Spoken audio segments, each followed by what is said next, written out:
वसुदेवसुतं देवं कंसचाणूरमर्दनं देवकी परमानन्दं कृष्णं वन्दे जगद्गुरुं कृष्णं वन्दे जगद्गुरुं। परमपिता परमात्मा संतों की अतिशय कृपा से हम सब साधक लोग भगवान श्री कृष्ण की अमर वाणी, ऐसी दिव्य वाणी जो उपदेश स्वरूप में श्रीमद् भगवत गीता जी के रूप में लोक और परलोक दोनों को सुधारने वाली ऐसी अमृतमयी वाणी हम सब साधकों को मिली। मनुष्य जन्म अंतिम जन्म कहलाता है। जितनी योनियां हैं सब भोग योनियां हैं। 84 लाख योनियों को भोगते भोगते हम लोग परम पिता परमात्मा बीच में ही कृपा करते हैं और हमको मनुष्य जन्म देते हैं। मनुष्य जन्म की सार्थकता इसी में है कि हम परमात्मा को प्राप्त कर सके। हर मनुष्य का एक ही लक्ष्य होना चाहिए, क्योंकि इसके बाद मानस में एक बात आती है। एक चौपाई बड़ी सुंदर बाबा तुलसीदास जी ने लिखी। रेखा बेटी माइक जरा बंद कर लीजिएगा। नारायण। बाबा तुलसीदास जी लिखते हैं, नरक स्वर्ग अपवर्ग निसैनी, ज्ञान वैराग्य भगति सुबुदैनी। ये मनुष्य जन्म 3 चीजें दे देता है। सबसे पहले अगर हमारा आचरण, हमारा व्यवहार, हमारी जीवन पद्धति, हम अगर सनातन धर्म के अनुसार नहीं चलेंगे, परमात्मा के बताए रास्ते पर नहीं चलेंगे, तो सबसे पहले फिर दोबारा वापस 84 लाख योनि यानी नरकों में जाना पड़ेगा। अगर किसी ने सत्कर्म किए, सकाम भावना से दान यज्ञ तप भजन ये सब किया, तो वह ब्रह्मलोक तक जा सकता है, स्वर्ग लोक से लेकर के। स्वर्ग भी कोई आसान जगह नहीं जो बहुत जल्दी मिल जाए। उसके लिए भी चाहे सकामी भाव हो, परंतु भगवान की बताए रास्ते पर चलना पड़ता है। अपवर्ग, जिसको मुक्ति कहते हैं, मोक्ष कहते हैं,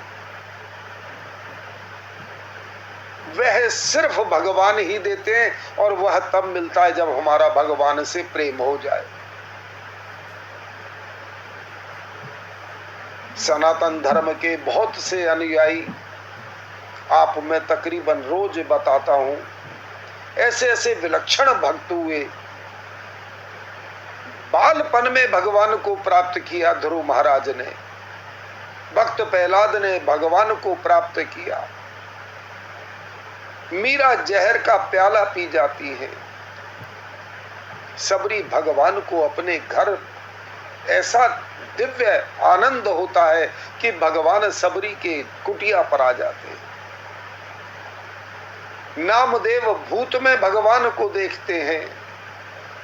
नामदेव एक कुत्ते में भगवान को देखते हैं और भगवान प्रकट हो जाते हैं। फिर हम क्यों नहीं? हम भी पा सकते हैं। भगवान बहुत सहज हैं, इसलिए कहा नरक स्वर्ग अपवर्ग नसैनी। ये सीढ़ी है, जो अपवर्ग को चला जाता है उसको दोबारा फिर किसी योनि में नहीं आना पड़ता है। वह अपने स्वरूप को जान जाता है और वो परमात्मा में ही लय हो जाता है। बाबा तुलसीदास आगे लिखते हैं, ज्ञान वैराग्य भगति शुभ देनी। ये मनुष्य जन्म सबसे पहले ज्ञान, उसके बाद वैराग्य, यानी वैराग्य कोई साधु बनना नहीं, इस संसार के प्रति उदासीन हो जाना,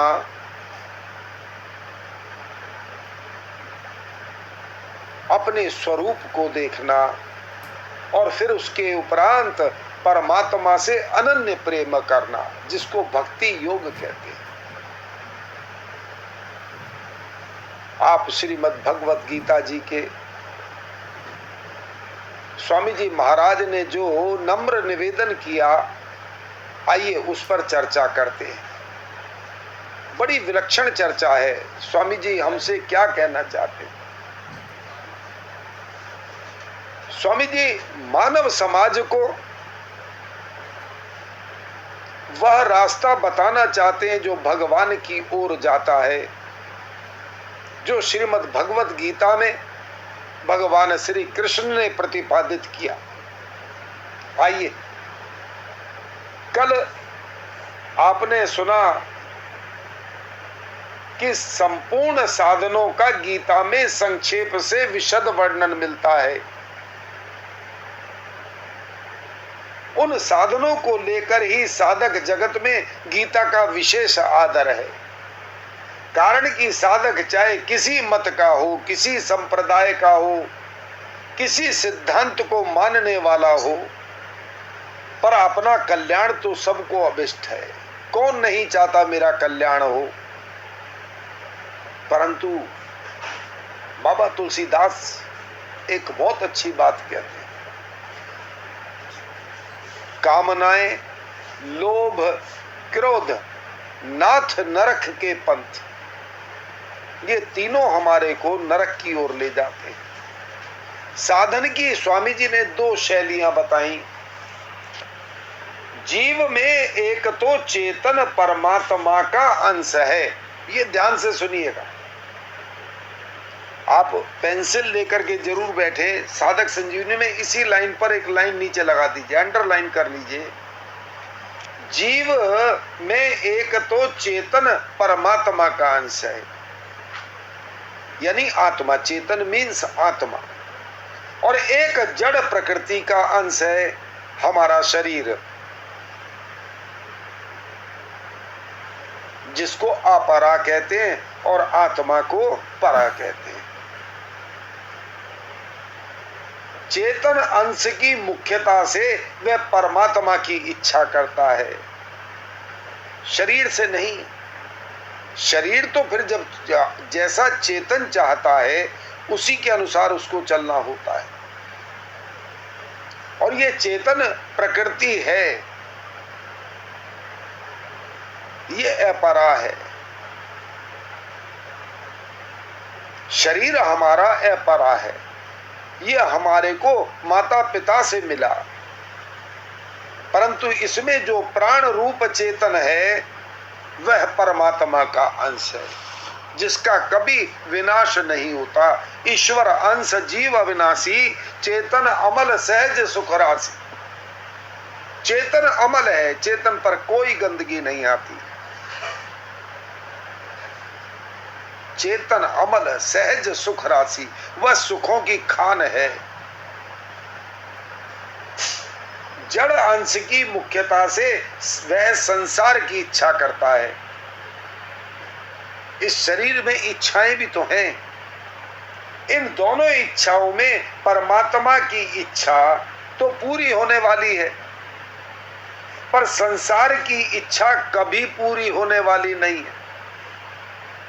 एक कार्य होगा, दूसरा तैयार हो जाएगा।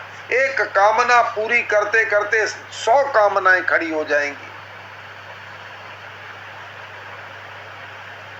इसलिए ये सांसारिक जो हमारी इच्छाएं हैं, ये कभी भी किसी भी जन्म में कभी भी नहीं पूरी होंगी। परंतु चेतन की जो इच्छा परमात्म प्राप्ति की है वह सहज है।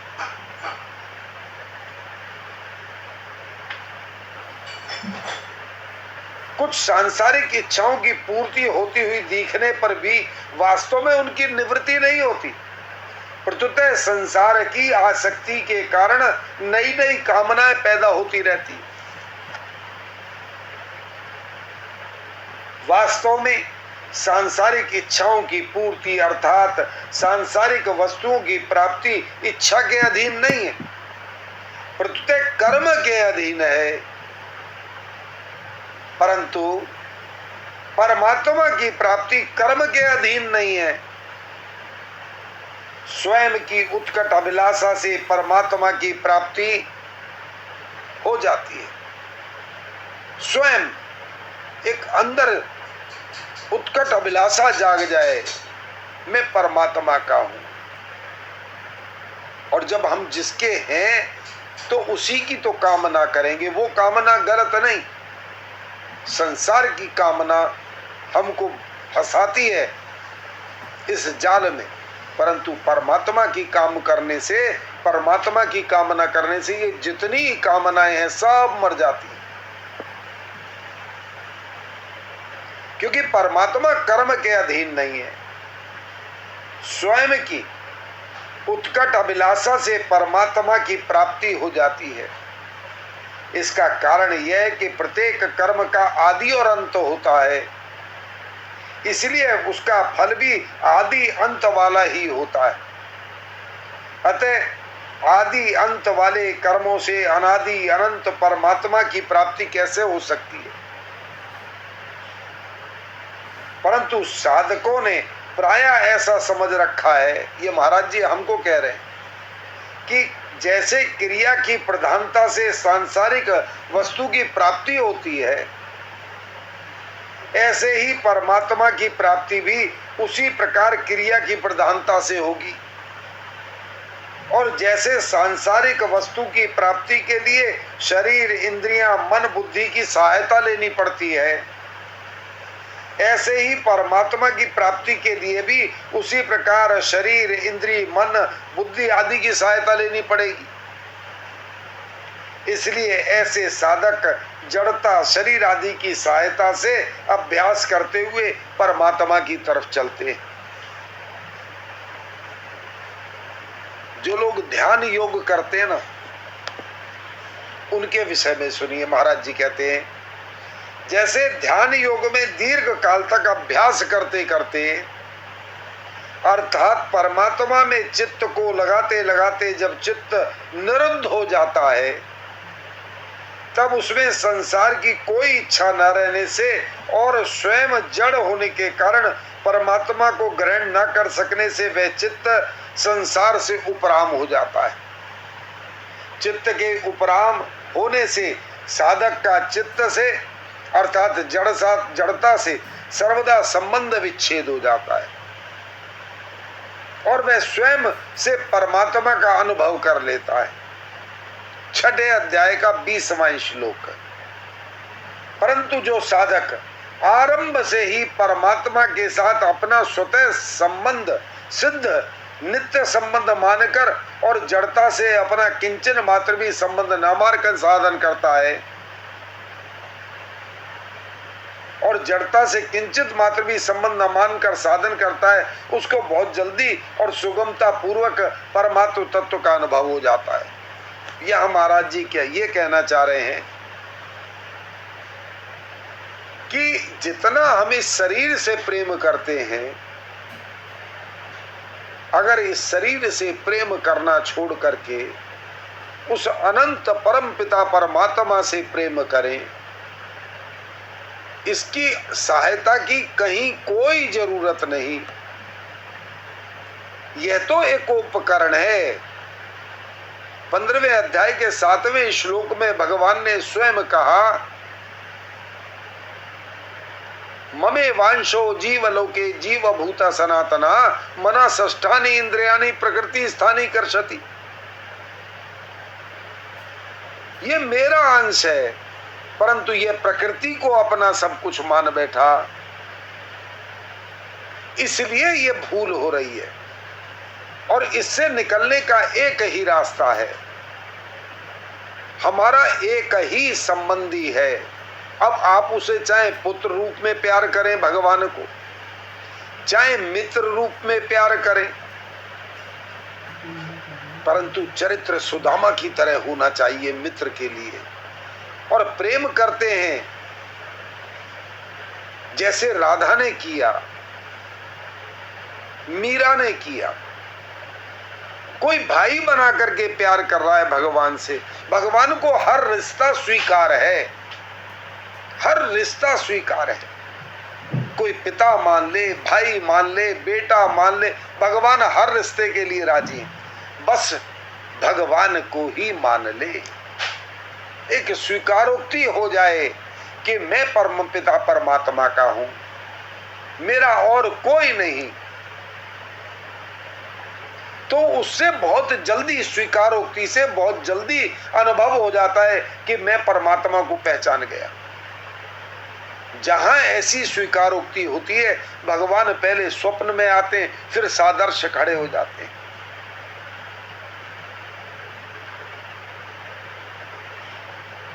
एक पंडित जी, मुझे याद आ गया, पहले भी मैंने सुनाया, ये बड़ी अच्छा रोचक किस्सा है। एक पंडित जी बेचारे बड़े सीधे साधारण और भगवान के भक्त थे, भगवान से अनन्य प्रेम करते थे। भगवान उनके स्वप्न में आ गए। अब पंडित जी सुबह जैसे ही उठे, बड़ी स्फूर्ति, बड़ी चेतना, बड़ा ही आनंद, बड़े रोमांचित थे कि भगवान मेरे सपने में आ गए। अगले दिन फिर भगवान आ गए सपने में, और वार्तालाप चालू हो गया स्वप्न के अंदर। देखिए, आप स्वप्न में कभी बूढ़े नहीं होते। स्वप्न में आप बिल्कुल तरोताजा होते हैं, और जिस मकान में रहते हैं वो कभी स्वप्न में नहीं आएगा। नारायण, पता नहीं कहां कहां हम भटकते हैं, और ये सबके अनुभव की बात होगी। भगवान दोबारा स्वप्न में आए, और जब वार्तालाप पंडित जी से हुई तो पंडित जी पर बोले, वो भगवान कहते हैं, मैं तुमसे बड़ा प्रसन्न हूं पंडित जी, बहुत प्रसन्न हूं। आप कहें तो मैं आपके लिए इस कुटिया की जगह कुछ बड़ा बनवा दूं। वो बोले, नहीं नहीं नहीं, मैं इसी में बहुत खुश हूं। बोले, तो आप हमें कभी भोग तो लगाते नहीं, ये सूखी रोटी खिलाते, मेरे पेट में दर्द होने लगा। अब कन्हैया बिल्कुल बाल रूप में है। पंडित जी बोले, मैं क्या करूं, मेरे पास जो आता है वही कन्हैया मैं आपको खिलाता हूं। अब मेरे पे कोई और आए तो है नहीं। बोले, नहीं नहीं नहीं नहीं, वो मैं सब इंतजाम करा दूंगा, बस मुझे थोड़ा सा मक्खन और मिश्री मिल जाती तो आनंद आ जाता मेरे को। मैं तृप्त आपके यहाँ ही होता हूँ। और ऐसी लीलाएं भगवान जगन्नाथ ने खूब दिखाई वहां जगन्नाथपुरी में। आज भी वहां खिचड़ी बनती है, भगवान वहां खिचड़ी में प्रसन्न है। तो भगवान तो भक्त के वश में है, वो खिचड़ी के भक्त में बस में थोड़ी ना है। अब पंडित जी की आंख खुल गई, और आंख खुलते ही पंडित जी में निराशा सी आ गई। अब मैं कहां से मक्खन लाऊं, भगवान को खिलाना भी जरूरी है, मिश्री कहां से लाऊं। बस इसी उधेड़ बुन में बेचारे नहाने के लिए गए, और नहा के जैसे ही आए, नारायण नारायण नारायण नारायण। इतने में सामने एक बहुत बढ़िया कोठी बनी हुई थी, उसमें वो सेठानी जी निकल के जा रही थी। उन्होंने पंडित जी को पाए लागे किया, प्रणाम हुआ। बोले, महाराज जी कुछ चिंतित से नजर आ रहे हैं। वो फट ताड़ गई। बोले, नहीं बस ऐसे ही, सब ठीक है, बहुत बढ़िया बहुत बढ़िया। बोले, नहीं नहीं, आप मेरे लायक कोई सेवा तो बता दो, कभी तो बता दिया करो। बोले, नहीं सेवा की कोई ऐसी बात नहीं, सब ठीक है। बोले, नहीं पर आप चिंतित हैं, बताओ मुझे क्या बात है। कोई पैसा, किसी चीज की जरूरत तो आप अब पंडित जी कभी मांगते ही किसी से नहीं थे, वो तो भगवान के प्रेम में थे। कहने लगे नहीं, वो आज रात को हमने स्वप्न देखा और भगवान कृष्ण सपने में आ गए। अब वो बालक रूप में थे, हट करने लगे कि हमें मक्खन और मिश्री चाहिए। तो अब बताइए मैं कहां से खिलाऊं। सेठानी सब फट समझ गई कि जरूर भगवान आए हैं। पंडित जी कभी झूठ नहीं बोलते, इनका ये कभी किसी से कुछ लेते ही नहीं, बहुत संतोषी हैं। वो बोले आप रुको रुको रुको, आप थोड़ी ना खा रहे हो पंडित जी, मैं अभी थोड़ा मक्खन और मिश्री भिजवाती हूँ। और वह दौड़ी हुई गई और फटाफट मक्खन मिश्री ले आई। उन्होंने कहा बस एक चम्मच दे दो, ज्यादा की जरूरत नहीं है, मुझे ज्यादा क्या करना, मुझे थोड़ी ना खाना है, मेरे तो कन्हैया को खिलाना है। मक्खन मिश्री का उन्होंने भोग लगा दिया। लो प्रभु, आज मेरे मुख से निकल गया, मैं कभी किसी से नहीं मांगता, पर आपके लिए तो क्या करूं, लो चलो। कितने सरल स्वभाव, कितना सरल। भगवान बड़े प्रसन्न हुए और मक्खन मिश्री उन्होंने खाई और रात को फिर सपने में आ गए। कहने लगे पंडित जी बहुत आनंद आया, तुमने मेरा बड़ा ख्याल रखा, मैं बहुत प्रसन्न हूं, तुम्हारी भक्ति से बड़ा प्रसन्न हूं। पर बस एक बात बताऊं, वो जब इतना सारा लाई थी तो तुमने थोड़ा सा ही क्यों लिया, थोड़ा तनिक ज्यादा ले लेते तो मेरे वो तो होठों पे जीभ पे लग करके रह गया, मिठास भी पूरा नहीं आया, थोड़ा सा ज्यादा। पंडित जी की आंख खुल गई। 4 बजे का समय था। पंडित जी अपनी दिनचर्या में लग गए, पूजा पाठ सब कुछ। पर मन में यही बात, संकोच में कैसे कहूं किसी से, ये कान्हा अच्छे सपने में आने लगे मेरे। इतने में वो तो तैयार बैठी थी। जैसे ही उन्होंने पंडित जी को कुटिया के बाहर देखा और उन्होंने नारायण नारायण किया, प्रणाम हुआ, बोले महाराज जी आज भी आए क्या सपने में। पंडित जी कहते हैं हाँ आज भी आए। बोले वो थोड़ा सा ही खिलाया, ज्यादा मांग रहे होंगे, आप तो जानते ही हो उनके कितने ग्वाल वाले दोस्त हैं। पंडित जी बेचारे क्या करें, मुख से निकल गया हाँ बात तो सच यही है कि वो कह रहे थोड़ा सा ज्यादा है। बोले मैं तो पहले ही कह रही थी, आपने ही वापस कर दिया। अब वो कटोरा भर के मिश्री, कटोरा भर के, बड़ा कटोरा भर के मक्खन ले आई। बोले अच्छी तरह खिलाओ, उनके मित्र भी हैं। संकोच वश पंडित जी कुछ नहीं बोले, भोग लगा दिया। अपनी सूखी रोटी खा के तृप्त रात को भगवान फिर आए। कहने लगे आज मैं संतुष्ट हुआ, पर मैं एक बात बताऊं पंडित जी, बहुत खुश हूं मैं तुम्हारी भक्ति से बड़ा प्रसन्न हूं, पर क्या करूं, वो मेरे ग्वाल वाले जो मित्र हैं वो तो रह ही गए। वो कह रहे मटकी में खाते थे, अब ये बताओ जरा सी कटोरी आ गई। पंडित जी परेशान हो गए। वो बोले देख भैया तू अब मेरे सपने में आइयो ही मत, अब सपने में मत आना, मैं मांग नहीं सकता, अगर तुम्हारा दिल करे तो सूखी रोटी खा लेना, मैं किसी से नहीं कहूंगा। तुम्हारी ये बुरी आदत 5000 वर्ष बीत गए अभी तक नहीं गई।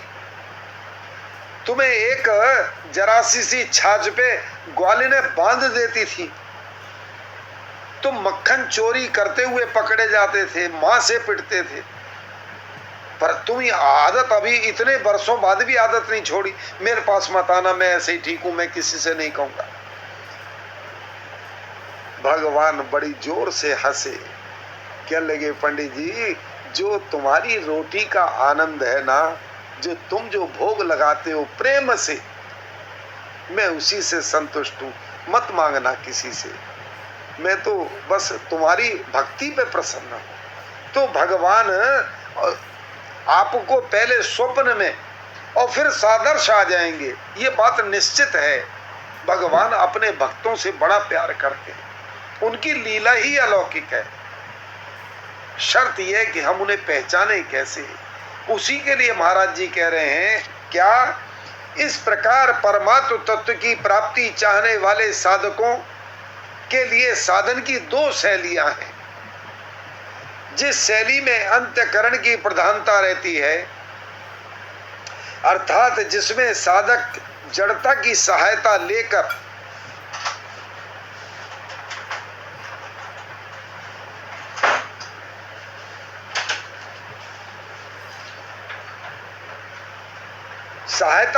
साधन करता है, उसको करण साक्षेप शैली नाम से, और जिस शैली में स्वयं की प्रधानता रहती है यानी चेतन की प्रधानता, अर्थात जिसमें साधक आरंभ से ही जड़ता की सहायता न लेकर स्वयं से साधन करता है, मैं भगवान का हूं, उसको कर्ण निरपेक्ष शैली नाम से कह सकते हैं। अब दो शैली हो गई, एक करण साक्षेप शैली, दूसरी कर्ण निरपेक्ष शैली। कर्ण निरपेक्ष शैली हमारे चेतन के द्वारा है, हमारी स्वयं की स्वीकृति है, और साक्षेप शैली हमारी प्रकृति से है। यद्यपि इन दोनों ही साधन शैलियों से परमात्म तत्व की प्राप्ति कर्ण निरपेक्षता से अर्थात तो स्वयं से जड़ता से सर्वदा संबंध विच्छेद होने पर ही होती है, तथापि कर्ण साक्षेप शैली से चलने पर उसकी प्राप्ति देरी से होती है साक्षेप में, और कर्ण निरपेक्ष शैली से चलने पर उसकी प्राप्ति शीघ्रता से होती है। सिर्फ एक स्वीकृति, निष्काम कर्म योग के द्वारा भी परमात्मा की प्राप्ति सहज होगी, परंतु बहुत तीव्र का रास्ता भगवान से अनन्य प्रेम का है। साधन की इन दोनों शैलियों में चार मुख्य भेद हैं। अब दो के चार भेद। नारायण, कर्ण सापेक्ष शैली में जड़ता, शरीर, इंद्रियां, मन, बुद्धि का आश्रय लेना पड़ता है, पर कर्ण निरपेक्ष शैली में जड़ता का आश्रय नहीं लेना पड़ता, प्रत्युतः जड़ता से माने हुए संबंध का विच्छेद करना होता है।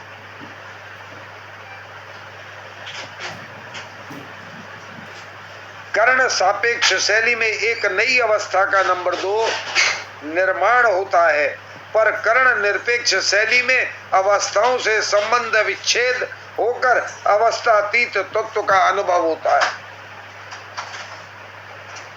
नंबर 3, कर्ण सापेक्ष शैली में प्राकृत शक्तियों यानी सिद्धियों की प्राप्ति होती है,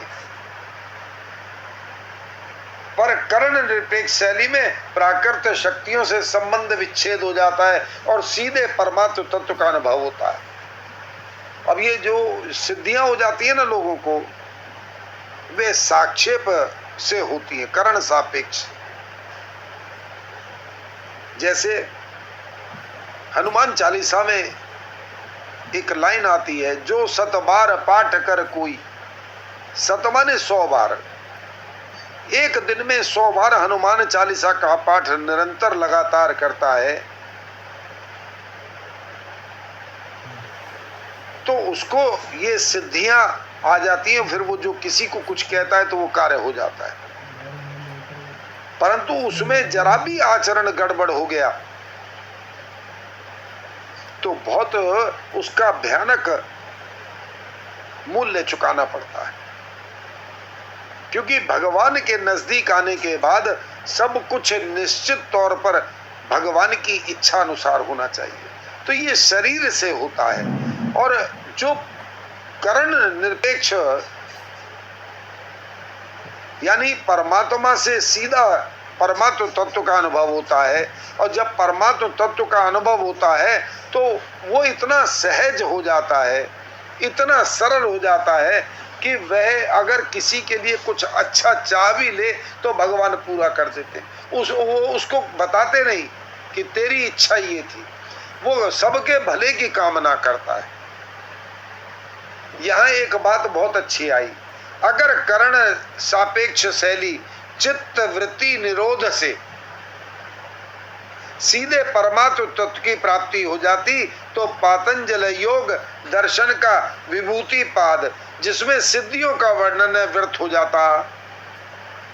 करण सापेक्ष शैली से जिन सिद्धियों की प्राप्ति होती है वे तो परमात्म तत्व की प्राप्ति में विघ्न है।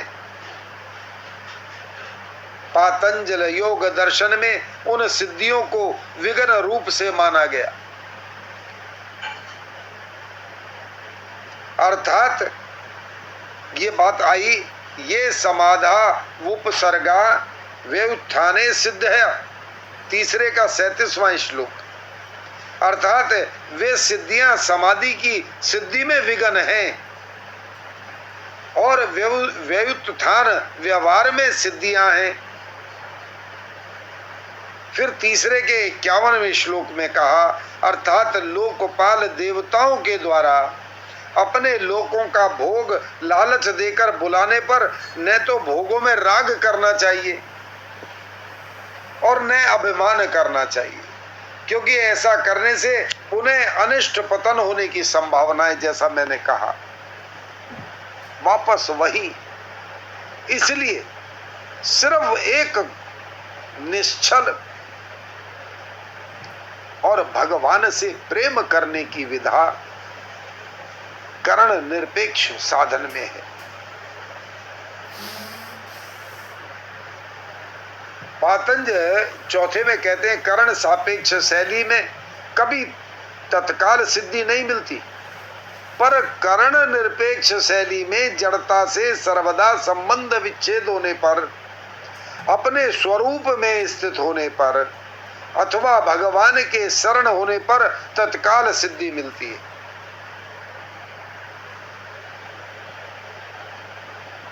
पातंजल योग दर्शन में योग की सिद्धि के लिए करण सापेक्ष शैली को महत्व दिया गया, पर गीता में योग की सिद्धि के लिए स्वामी जी बता रहे हैं कि गीता में योग की सिद्धि के लिए करण निरपेक्ष शैली को महत्व दिया गया।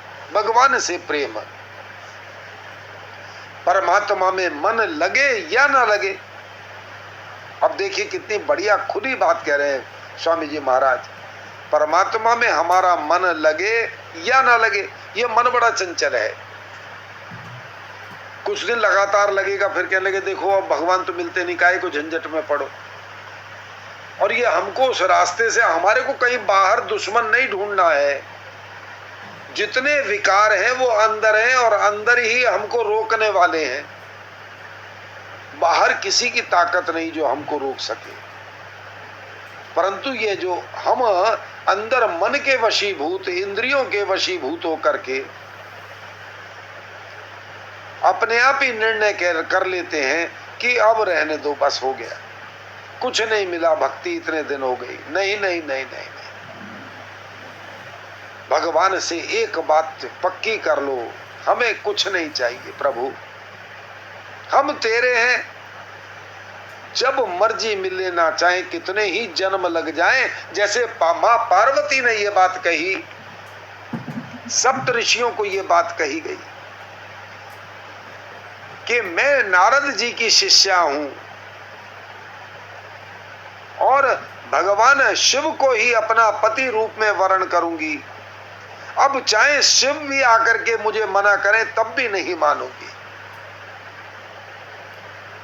इसका तात्पर्य क्या हुआ?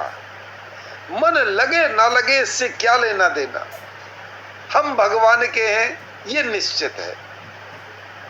तो भगवान कहते हैं गीता में योग की सिद्धि के लिए करण निरपेक्ष शैली को महत्व दिया गया।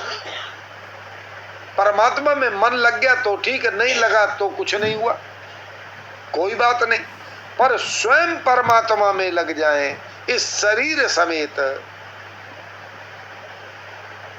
यह करण निरपेक्ष शैली है। मेरा कोई नहीं है, हे परमपिता परमात्मा, आपके अलावा कोई नहीं, मैं आपका हूं। अब अच्छा हूं, बुरा हूं, जैसा भी हूं तो आपका। जैसे बच्चा कह देता है, कोई गलती हो जाए कि माँ मैं हूं तो तुम्हारा ही ना, तो माँ द्रवित हो जाती है, पिता द्रवित हो जाता है, कहले अच्छा आगे गलती ना करना। तात्पर्य यह है कि करण सापेक्ष शैली में परमात्मा के साथ मन बुद्धि का संबंध है और करण निरपेक्ष शैली में मन बुद्धि से संबंध विच्छेद पूर्वक परमात्मा के साथ स्वयं का संबंध है। मेरा कोई ना सहारा बिनु तेरे। इसलिए करण सापेक्ष शैली में अभ्यास के द्वारा कर्म से सिद्धि होती है, पर करण निरपेक्ष शैली में अभ्यास की आवश्यकता ही नहीं, कारण कि स्वयं का परमात्मा के साथ स्वतः सिद्ध नित्य संबंध नित्य योग है। अब इसमें कौन सा मंत्र पढ़ा मैं भगवान का हूं? हे नाथ, मैं आपको भूलूं नहीं और मैं जहां भी रहता हूं भगवान के ही दरबार में रहता हूं।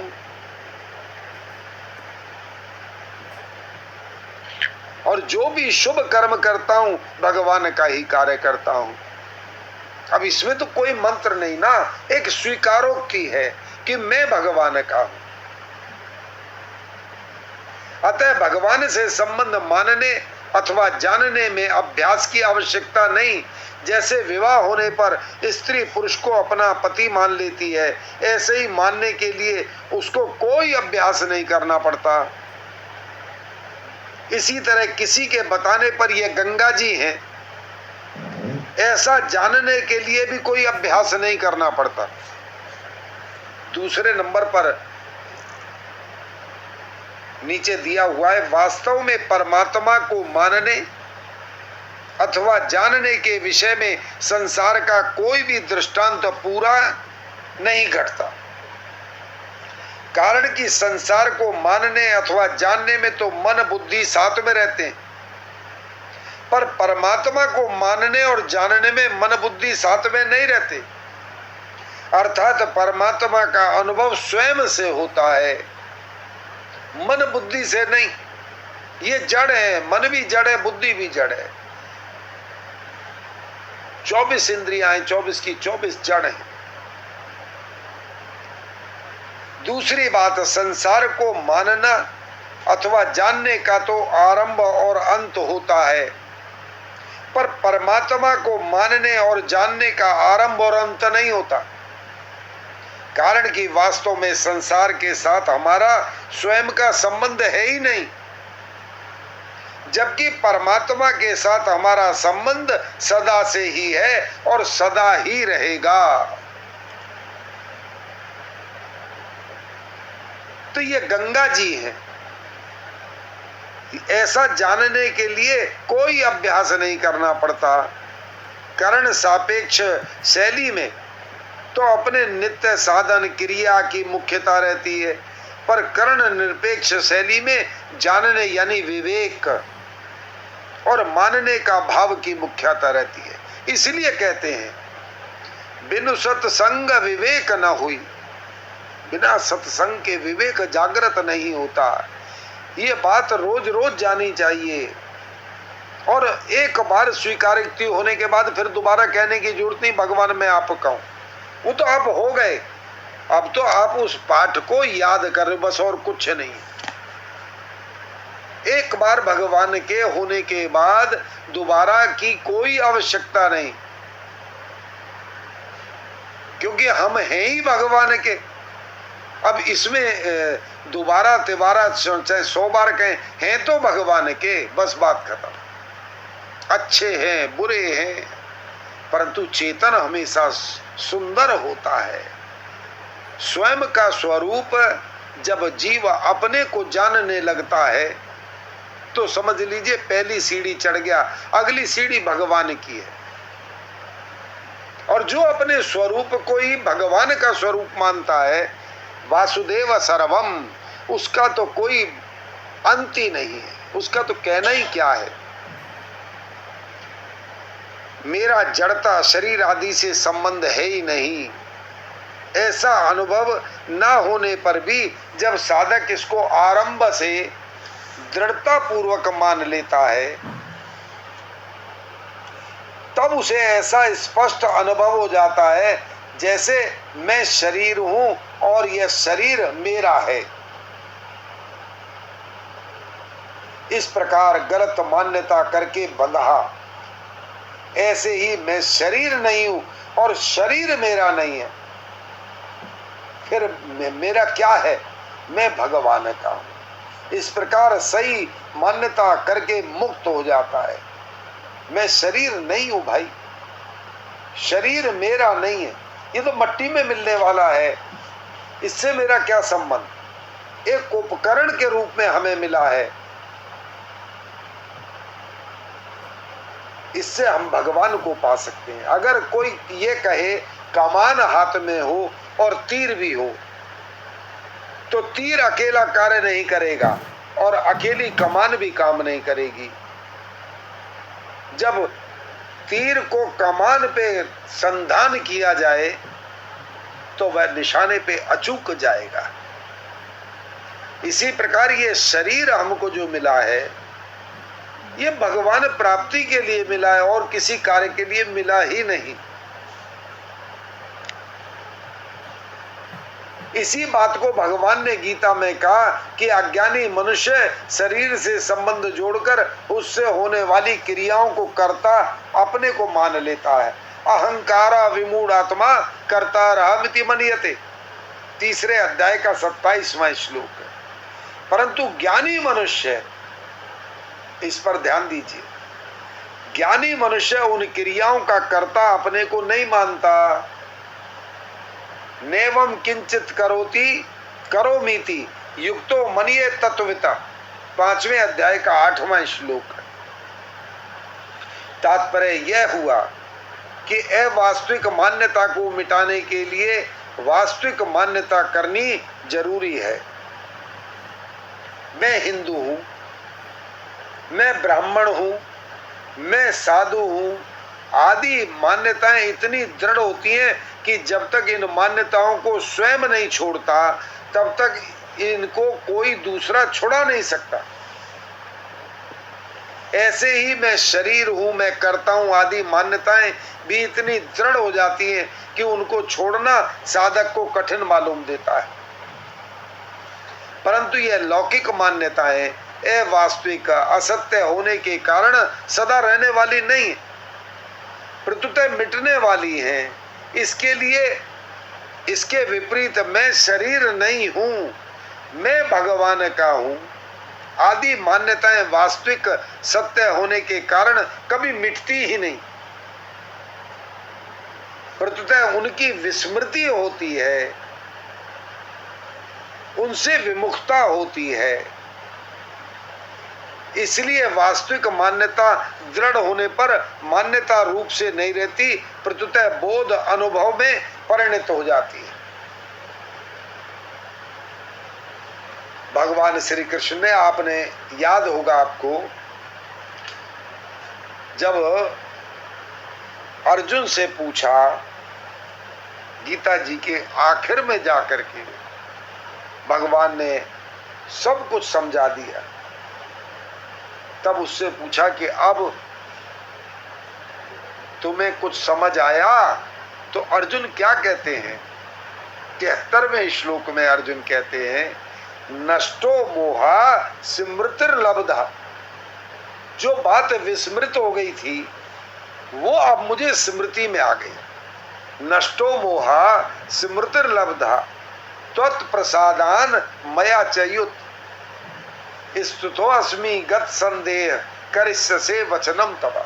आपके वचनों के द्वारा जो मैं भूल गया था, विस्मृति में बात आ गई थी कि मैं कौन हूं, क्या हूं, अब मुझे पता लग गया, हे प्रभु मैं आपका हूं और ये आपका ही प्रसाद है। अब आप जो कहेंगे मैं वो करूंगा, मेरा अपना कोई कार्य नहीं। ये भगवान अर्जुन को एक बात, अर्जुन कहते हैं भगवान को बात, उसी बात को यहां कहा जा रहा है कि अनुभव में वो फिर परिणित हो जाती है। मैं शरीर नहीं हूं, मैं भगवान का हूं। यद्यपि गीता में कर्ण सापेक्ष शैली का भी वर्णन हुआ, जैसे चौथे अध्याय के 24वें से 30वें श्लोक तक और 34वां श्लोक छठे अध्याय के 10वें से 28वें तक, 8वें अध्याय के 8वें से 16वें तक और 15वें अध्याय जिसको हम पुरुषोत्तम योग कहते हैं, अध्याय का 11वां श्लोक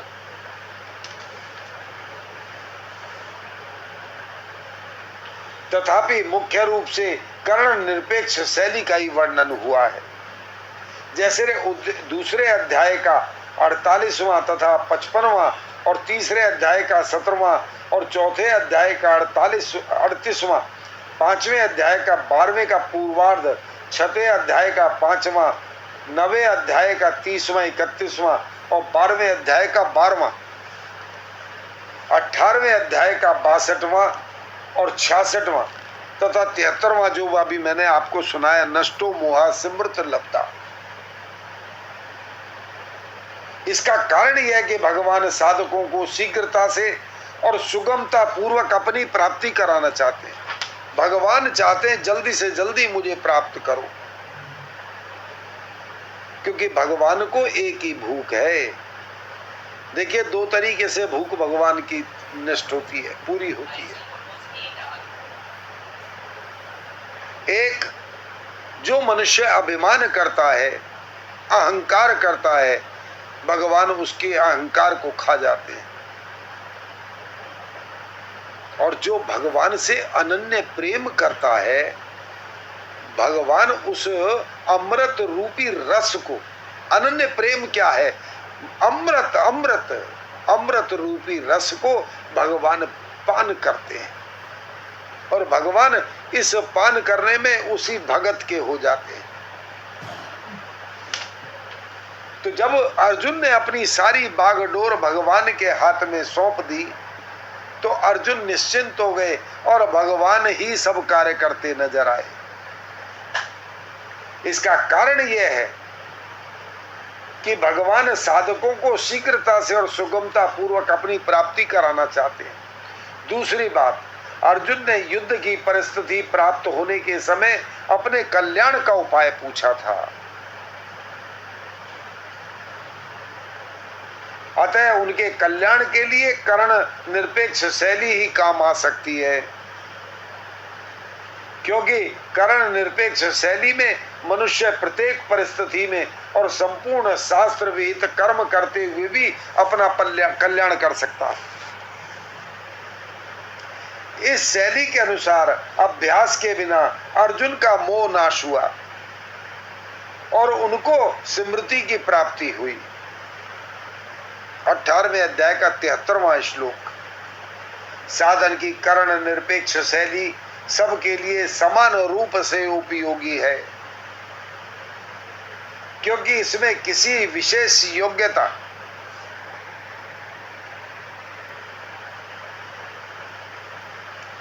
परिस्थिति आदि की आवश्यकता नहीं है। इस शैली में केवल परमात्मा प्राप्ति की उत्कट अभिलाषा होने से तत्काल जड़ता से संबंध विच्छेद होकर नित्य प्राप्त परमात्म तत्व का अनुभव हो जाता है। जैसे कितने ही वर्षों का अंधेरा हो, एक दिया सलाई जलाते ही वह नष्ट हो जाता है, उस कमरे में उजाला हो जाता है। अब बताइए इसमें क्या हजारों सौयों वर्ष से कोई कमरा बंद कर रखा हो, एक हम दीपक जला के उस कमरे में ले जाए तो सारा कमरा आलोकित हो जाएगा, प्रकाश ही प्रकाश होगा।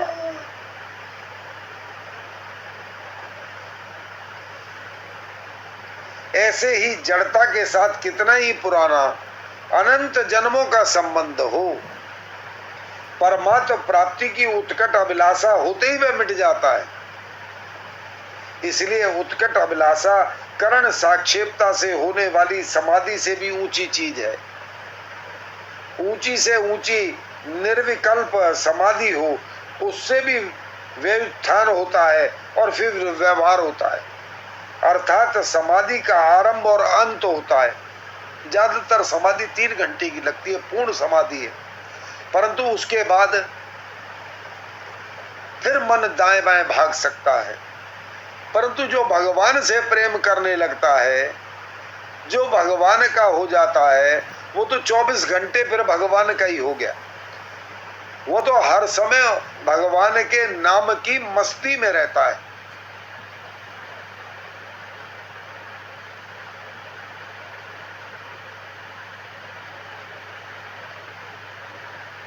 जब तक आरंभ और अंत होता है तब तक जड़ता के साथ संबंध होता है। जड़ता से संबंध विच्छेद होने पर साधन का आरंभ और अंत नहीं होता, प्रत्युतः भगवान से नित्य योग का अनुभव हो जाता है। अब देखिए यहां बता रहे हैं महाराज जी, जब तक जड़ता का संबंध रहता है, यानी जड़ता माने इस शरीर से संबंध हम ज्यादा मानते हैं, कामनाओं में रहते हैं, अहंकार में रहते हैं, तो जब तक जड़ता से संबंध रहता है तब तक दो अवस्थाएं होती हैं, क्योंकि परिवर्तनशील होने से जड़ प्रकृति कभी एक रूप नहीं रहती।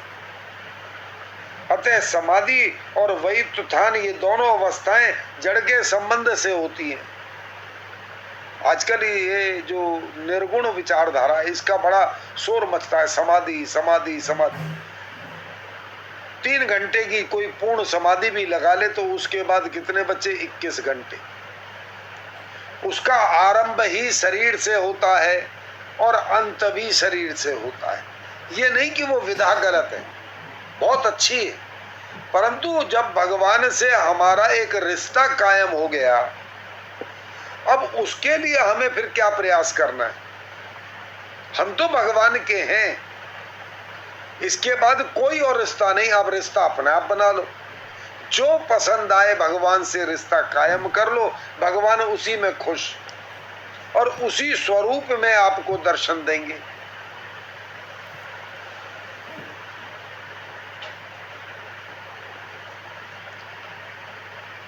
जड़ता से संबंध विच्छेद होने पर सहज अवस्था होती है, जिसे संतों ने सहज समाधि कहा है। इससे फिर कभी व्युत्थान नहीं होता, सहज समाधि से कभी नहीं होता। जब नाम का रस अंदर जाने लगता है ना, और भगवान से अलौकिक प्रेम हो जाता है, फिर कोई और चीज अच्छी लगती ही नहीं। भगवान ऐसा लगता है कि हर समय हमारे, जबकि वो है संग ही, पर वो दृष्टि गोचर होने लगते हैं। वास्तव में देखा जाए तो परमात्मा से वियोग कभी हुआ ही नहीं, होना संभव ही नहीं। केवल संसार से माने हुए संयोग के कारण परमात्मा से वियोग प्रतीत होता रहा है। संसार से माने हुए संयोग का तत्काल त्याग करते ही परमात्मा के अभिलाषी मनुष्य को तत्काल नित्य योग का अनुभव हो जाता है और उसमें स्थायी स्थिति हो जाती है। अंतःकरण की शुद्ध करने की आवश्यकता भी करण सापेक्ष शैली में ही है, करण निरपेक्ष शैली में नहीं। अब देखिए कितनी बड़ी बात कह दी महाराज जी ने कि अंतःकरण को शुद्ध करने की आवश्यकता करण सापेक्ष शैली में है, करण निरपेक्ष शैली में नहीं, क्योंकि हमारी आत्मा तो उसमें कोई मल है ही नहीं। अब उसको क्या शुद्ध करोगे? वो तो शुद्ध ही है, जब तो वो चेतन अमल है, अमल सहज सुख राशि, ईश्वर अंश जीव अविनाशी। ईश्वर अंश, ईश्वर का अंश होने के नाते जीव अविनाशी हो गया, उसका कभी विनाश नहीं हो सकता, क्योंकि उसके अंदर चेतन अमल है, सहज सुख राशि है, सुखों की वो खान है, अथाह भंडार है। इसलिए करण निरपेक्ष शैली में अंतःकरण को शुद्ध करने की आवश्यकता भी करण सापेक्ष शैली में, करण निरपेक्ष शैली में नहीं। जैसे कलम बढ़िया होने से लिखा